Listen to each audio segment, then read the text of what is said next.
어떤 한 사람이 새해부터는 예수를 좀 잘 믿어보려고 성경을 읽으려고 했답니다. 그런데 성경을 보니까 구약은 너무 길어가지고 시작할 엄두가 안 나서 신약부터 읽자. 그래서 마태복음 1장을 폈는데, 근데 발음하기도 힘든 이름들만 계속 나오고요. 아브라함 이삭을 낳고 이삭은 야곱을 낳고 해서 너무 지겨워가지고 한 장도 못 읽고 덮었다고 합니다. 하필이면 왜 마태가 족보 이야기로 성경을 시작할까요? 왜 신약 성경이 족보 이야기가 먼저 나올까요? 우리 성탄 주일에 예수님의 족보를 통해서 우리에게 주신 하나님의 메시지를 함께 나누기를 원합니다. There was a person who wanted to read the Bible for the first time, and when he opened the Bible in the book of Genesis, the Old Testament was too long to read, so maybe I can read starting from the New Testament. So he opened the first chapter of Matthew, and as he opened and tried to read, it was just too many names that he cannot even pronounce. And there were, it's just begat, and begat is in the old, King James version, and there's words that just repeating after one after another. So he couldn't really finish even the one chapter in the book of Matthew, and he had to close the Bible. Now, why does Matthew begin with genealogy of Jesus Christ?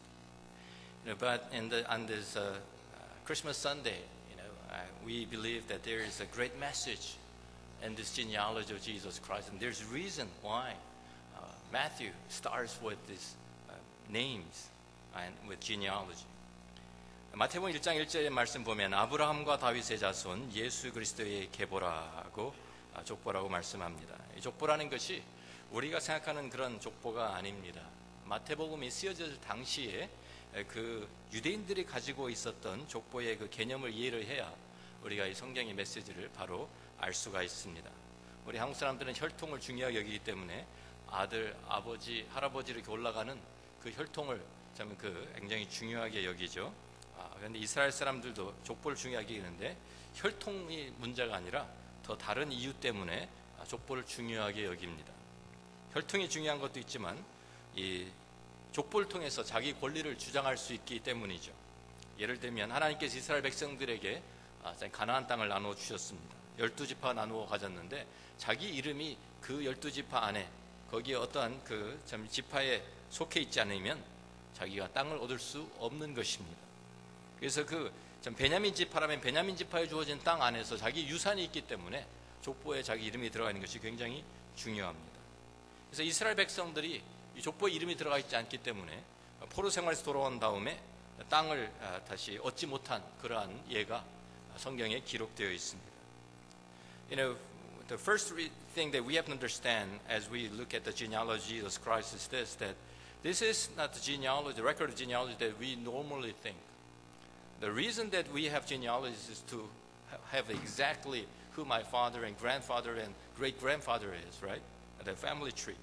But, for the Jewish people, the record of genealogy is very important in the sense that it gives him right to claim the land that God has given them in the land of Canaan.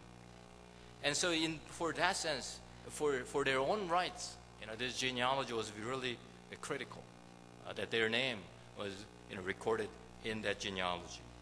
Another reason that we have 한국말 못해야죠 진짜.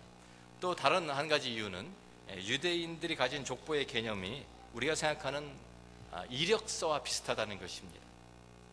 자기 자신의 그 이력서는 우리가 좀 다른 어디에 우리가 이력서를 가지고 우리 어느 회사에 취직한다고 하면 자기의 장점은 드러내고 약점은 감추는 것이 이력서입니다. 그래서 이 유대인들은 이 genealogy, 이 족보를 그렇게 자기의 그 이력서와 같이 사용을 했습니다. 예를 들면 아버지는 유명하지 않습니다. 그런데 할아버지는 굉장히 유명하고 존경을 받는 사람입니다. 그러면 자기 족보에서 아버지 이름은 싹 빼고 할아버지 이름만 딱 갖다 넣는 것입니다. 그것이 그 당시에 다 하던 그런 일들이었습니다. 어떤 때는 몇 대를 한꺼번에 송두리째 뺄 수도 있습니다. 그래서 또 아버지보다 삼촌이 훨씬 더 유명하고 존경받는 분이라면 아버지 이름 대신에 삼촌 이름을 갖다가 넣고 사용을 했습니다. 서로 다 인정하는 그런 관습이었기 때문에 이것 가지고 속였다, 사기쳤다 그러지를 않았습니다. 그런 그 관점을 가지고 우리가 오늘 이 마태복음 1장에 나오는 예수님의 족보도 봐야 합니다. Another reason that they use the genealogies as a resume for themselves. When you go to a company to be hired, you have to present a resume, and usually the resume is to hide your weaknesses and to really emphasize your strengths, right? And so exactly that way, there's a genealogy in the Jewish community that's how it was used.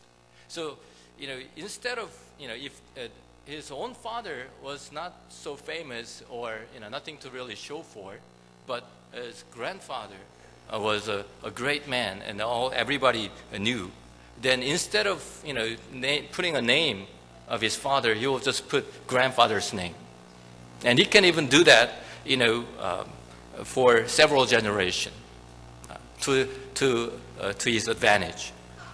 And sometimes even he will use uncle's name instead of his own father, because the uncle was much better person or a well-known person. And that was accepted practice at the time. And so we have to understand, when we read the book of the genealogy in the Gospel of Matthew, we have to understand this Jesus genealogy in the same perspective. 아브라함과 다윗의 자손 예수 그리스도의 계보라 이렇게 시작하죠. 아브라함과 다윗 두 사람을 굉장히 부각을 시킵니다. 아브라함부터 시작해서 아브라함이 이삭을 낳고 다윗 왕까지 갑니다. 또 다윗의 이름이 다시 반복이 되면서 다윗을 시작해서 솔로몬, 르호보암 쭉 내려가서 예수님의 족보까지 기록을 합니다. 그러면서 17절에 그런즉 모든 대수가 아브라함부터 다윗까지 14대요, 다윗부터 바벨론으로 사로잡혀갈 때까지 14대요, 바벨론으로 사로잡혀간 후부터 그리스도까지 14대더라. 이렇게 14이라는 이 숫자를 계속 반복하면서 강조하고 있습니다. 이 셋으로 나눈 것도, 족보를 이렇게 셋으로 나눈 것도 14이라는 이 숫자를 강조하기 위함입니다. the first thing we have to want to focus on is this number 14. It begins as Jesus Christ, son of Abraham, son of David. Abraham's name and David's name is very emphasized in this genealogy. And he goes down through the names, but he cuts it into 3 sections so that he can come up with this number 14. So in verse 17, he says, thus there were 14 generations in all from Abraham to David, 14 from David to exile to Babylon, and 14 from exile to the Christ. So the number 14 is being repeated and being emphasized in this genealogy. So what's the significance of this number 14? 히브리어의 알파벳에는 모음이 없고 자음만 있었어요. 그래서 이 22개의 알파벳이 있는데요. 원래 그래서 이 히브리어는요, 단어를 모르면 읽을 수가 없습니다. 모음을 집어넣으면서 읽어야 했기 때문에 누군가 옆에서 그것을 읽어주어야 그것을 들으면서 어떤 모음이 들어가는구나, 그것을 깨닫고 그것을 외우면서 성경을 읽었고 성경을 배우는 것입니다. 그래서 아버지가 항상 아들을 앉혀놓고 읽어주면 아들이 그것을 따라서 여기에는 어떤 모음이 들어가야 되는구나, 그것을 이해하면서 그것을 배우는 것입니다.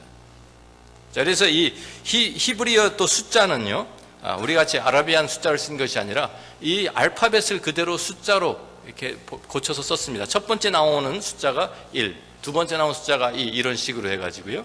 그래서 1부터 9까지 가고 그 다음에 10, 20 해서 이제 그런 식으로 해서 조합을 해서 숫자를 만들어 쓴 것입니다. 그러니까 모든 글자들이 22개의 글자들이 숫자의 그 밸류가, 수적인 밸류가 있습니다. 그래서 어떤 단어든지 그 단어에 그 자음들을 숫자를 더하면 어떠한 숫자가 나오겠죠. 자, 그래서 우리가 이 14라는 이런 이 숫자가 강조되는 이유를 우리가 금방 볼 수 있습니다. 영어로 우리가 표기를 하면 쉽게요, DVD라고 나오죠. DVD.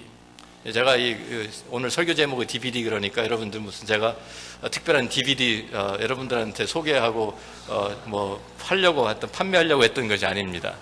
이 DVD가 여기에 우리가 어떤 자음을 넣느냐에 따라서 이름이 됩니다. 그렇죠? 자, 그런데 여기에 첫 번째 D하고 B 사이에 A를 넣고 B하고 그 다음 B하고 D 사이에 I를 넣으면 데이빗, 이름이 됩니다. 데이빗입니다. 데이빗을 히브리어로 쓰면 이렇게 DVD만 써놓는 거예요. 근데 이게 읽을 때 A를 집어넣고 I를 집어넣어서 데이빗, 다윗 이렇게 읽는 것입니다. 그런데 D라는 것이 A, B, C, D, 영어에서도 네 번째잖아요. 똑같습니다. 이 히브리에서도 D가 네 번째 글자입니다. 그래서 value가 넷이에요. 그런데 B는 여섯 번째 글자입니다. 그래서 이것이 value가 6입니다. 6입니다. 그러니까 넷 더하기 여섯 더하기 넷 하면 뭐가 나오죠? 14가 나옵니다. 그래서 14, 이 데이빗이라는 그 이름의 그 value가 14입니다. 그래서 14을 계속 강조하고 있는 것입니다. 14을 강조하면서 데이빗을 상결하고 히브리 사람들, 유대 사람들은 히브리를 알기 때문에 이 다윗이라는 이름이 14과 연결이 되어 있기 때문에 바로 14, 마태가 14 하니까 다윗 이것이 머리에 들어오는 것입니다. We have to understand that in original Hebrew, they didn't have any vowels. They only had consonants in their alphabet. They had 22 alphabets, and so they had to produce these vowels in order to read anything. But so, like a name, even name like DVD, that's a name, but you have to supply the vowels. So if you supply A and I between the first D and V and V and D, then you can read David, right? Yeah. That's the name, David. It's not another DVD that I'm trying to, give you, introduce you. But that's the name David in Hebrew. That's how it was written. And you have to supply A and I to read it. But also, at the same time, they didn't use Arabian numbers like we do today. But these letters had values. Each one of them had a value. And because the D is the fourth letter of the Hebrew alphabet, it had a value of 4. The V was number 6. So if you put this together, 4 plus 6 plus 4, you come up with 14. So this DVD, this has a value of number 14. And that's exactly why Matthew is constantly reminding us 14 generations. The reason being that he wants to emphasize this name, DVD, David. That she's trying to say, Jesus is the new David. Why David? Because that's what God has promised. 우리가 우리의 족보를요, 우리가 보면서 우리가 특별히 왜 다윗인가, 왜 다윗을 이렇게 강조하고 있는가를 우리가 생각해 볼 필요가 있습니다. 창세기 49장 우리가 8절부터 10절 말씀을 좀 띄워주시고, 여기 보면은요, 우리가 야곱이 죽기 전에 자기 12아들을 불러놓고 축복해 준 그 내용이 여기 나와 있습니다. 그런데 그 예언적인 축복이죠. 거기에 보면 유다에 대한 그 축복이 이렇게 나옵니다. 유다야, 너는 내 형제의 찬송이 될지라. 내 손이 내 원수의 목을 잡을 것이요, 내 아버지 아들들이 내 앞에 절하리로다. 유다는 사자 새끼로다. 내 아들아, 너는 움킨 것을 찢고 올라갔도다. 그가 엎드리고 웅크림이 수사자 같고 암사자 같으니 누가 그를 범할 수 있으랴. 규가 유다를 떠나지 아니하며 통치자의 지팡이가 그 발 사이에서 떠나지 아니하기를 실로가 오시기까지 이르리니 그에게 모든 백성이 복종하리로다. 유다를 축복하면서 너는 내 형제의 찬송이 되고 지도자가 될 것이고 왕권이 이 유다 지파를 떠나지 않을 것이다 하고 축복을 해줍니다. 그래서 실로가 오실 때까지, 실로는 메시아를 가리키는 말입니다. 그래서 야곱을 통해서 유다를 축복하시면서 하나님께서 유다가 왕권을 가지고 다스리게 될 것이라는 예언을 주신 것입니다. 그리고 그 예언을 우리가 따라서 우리가 사무엘하 7장을 보면 참 다윗 왕이 하나님 앞에서 받은 또 약속의 말씀이 있습니다. 그래서 하나님께서 나단 선지자를 통해서 하신 말씀이, 내 수완이 차서 내 조상들과 함께 누울 때에 내가 내 몸에서 날 씨를 내 뒤에 세워 그의 나라를 견고케 하리라. 그는 내 이름을 위하여 집을 건축할 것이요 나는 그의 나라 왕위를 영원히 견고하게 하리라. 참 원래 첫 번째 이스라엘 왕은 사울 왕이었죠. 베냐민 지파였습니다. 그런데 하나님께서 사울 왕을 패하시고 참 이 다윗 왕을 다시 세우시면서 그때부터 다윗의 왕권을 영원히 권고하게 하시겠다. 그래서 이 유다 하나님께서 참 야곱에게 주셨던 그 예언의 말씀이 그대로 이루어진 것입니다. As we go back to Genesis, Old Testament, Genesis chapter 49, Jacob, Israel, as actually on his deathbed, blessed his 12 children, 12 sons. And especially when he came to Judah, he gave this promise, this blessing.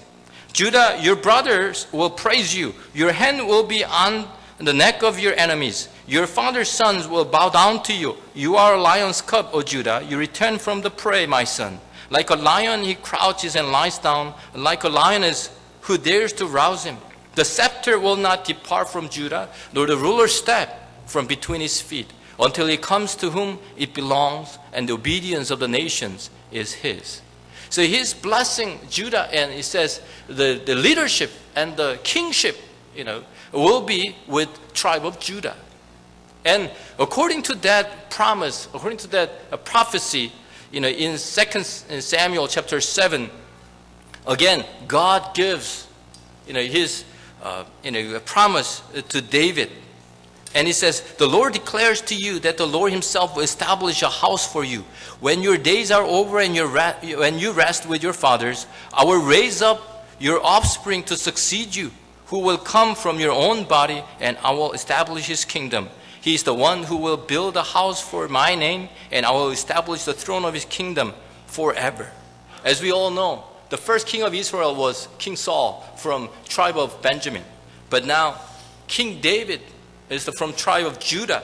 And God is promising that I will establish your kingdom forever. But was that promise, fulfilled? Not at the time. 우리가 아는 대로 이 다윗 왕조가 계속 이어지지를 못했습니다. 다윗 왕조가 이스라엘, 유다가 멸망하면서 같이 다 멸망하고 포로로 끌려가고 말았어요. 그래서 그러면 하나님께서 영원히 다윗의 왕조를 세우시겠다고 하신 이 약속에 문제가 생긴 것이죠.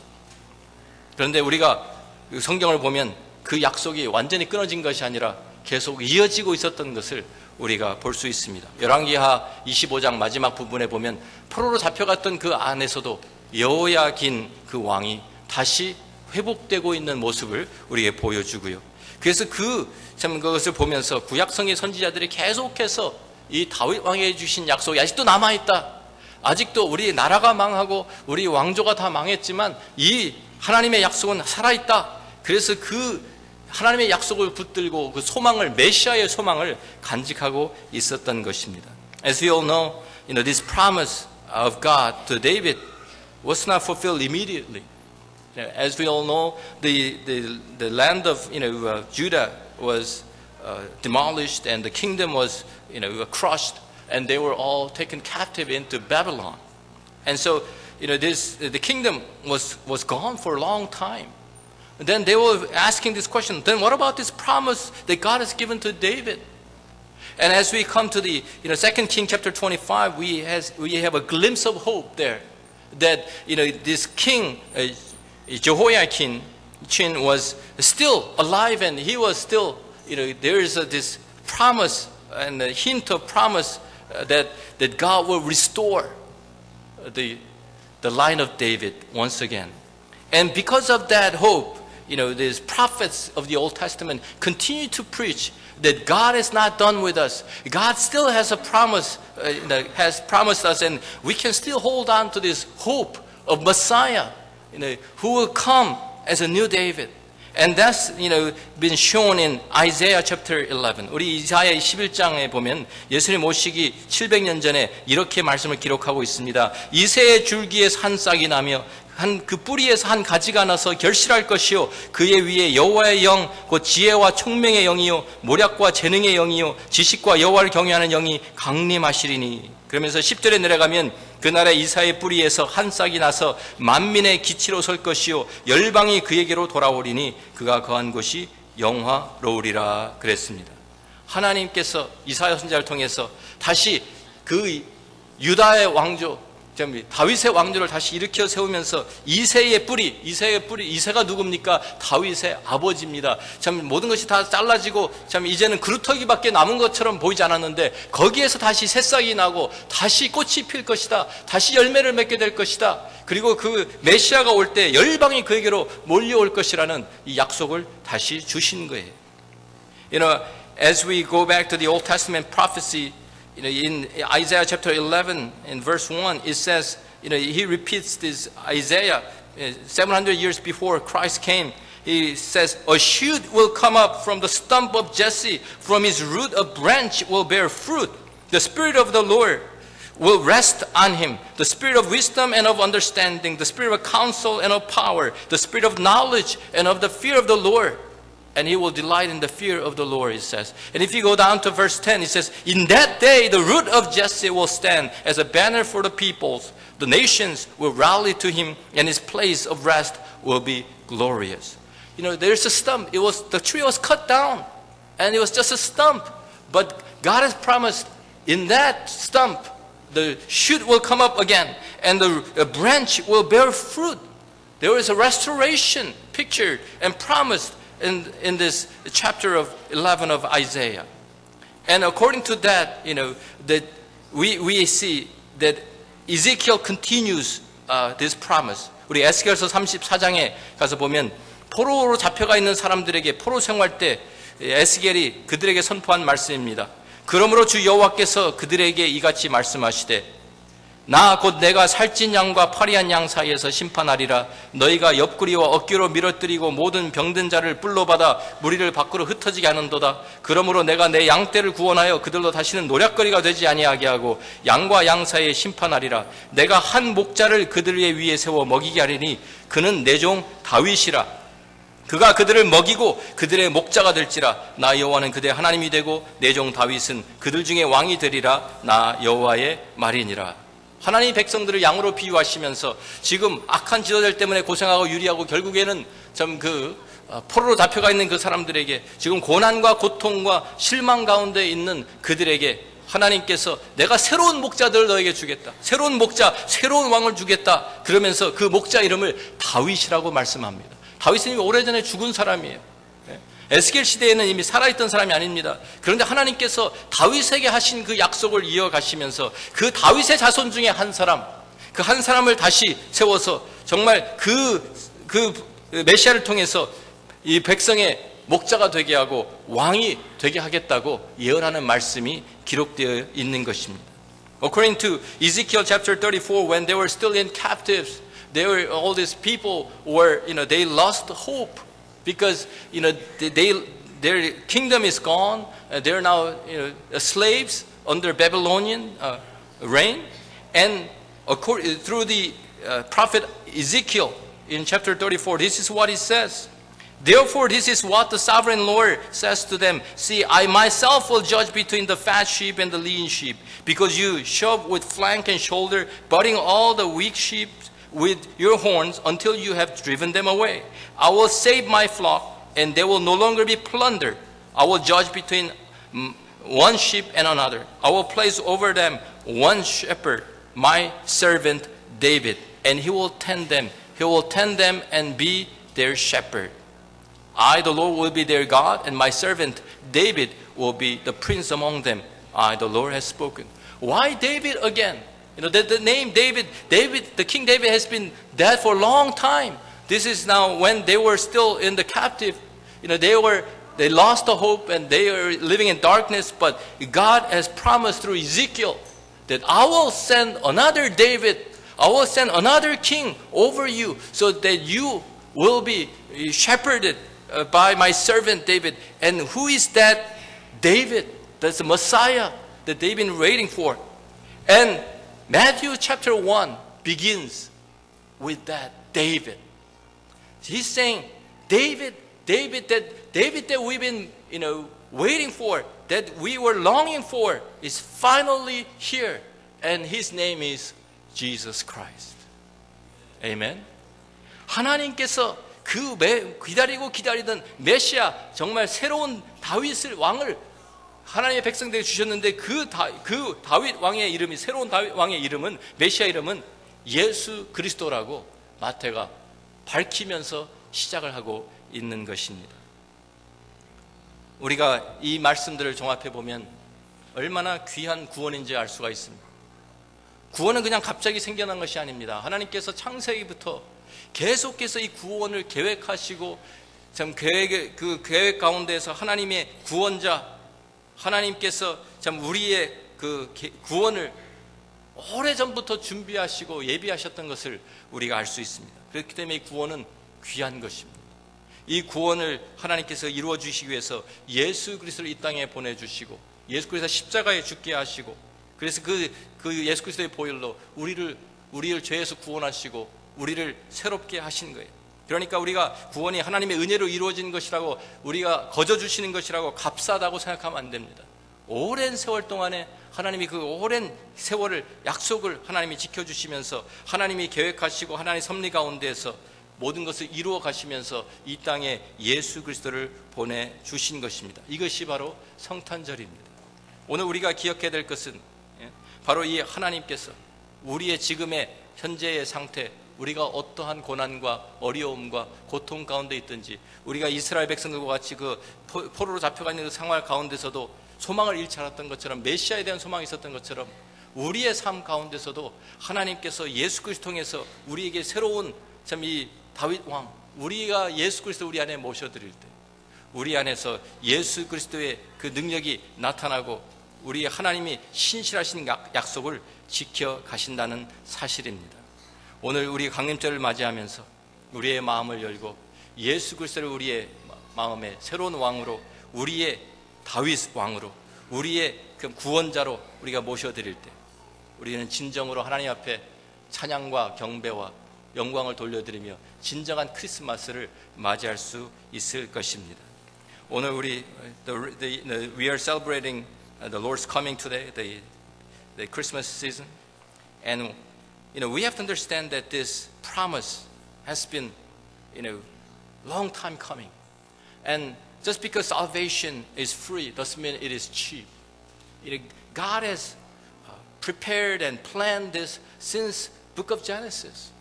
And through all these years, God has been sincere and God has been faithful in bringing that promise to us. Finally, in Matthew chapter 1, that promise is fulfilled.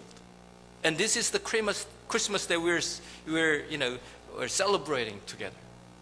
Even though just like the people in the captives, whether you feel like I'm hopeless, I don't have any hope in my life, maybe you're depressed, you're downcast, but the message of the Christmas is no matter what kind of situation you are in right now, if you believe in Jesus Christ, if you accept Jesus Christ into your life, into your heart, and as your Lord and your Savior and your King, then He will give you new life. He will give you new hope. He will give you new strength.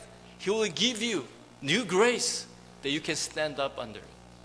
So this Christmas, accept Jesus Christ into your heart, into your life. And when you receive Him as your Lord and your King, then He will take care of you. He will be your shepherd. He will be your leader. He will be your Savior, that you can enjoy this Christmas for real. So we can really celebrate with this new King in our hearts. Amen? 여러분들에게 정말 복되고 기쁨, 감사가 넘치는 크리스마스를 맞이하시기를 주의 이름으로 축원합니다. 같이 기도하겠습니다.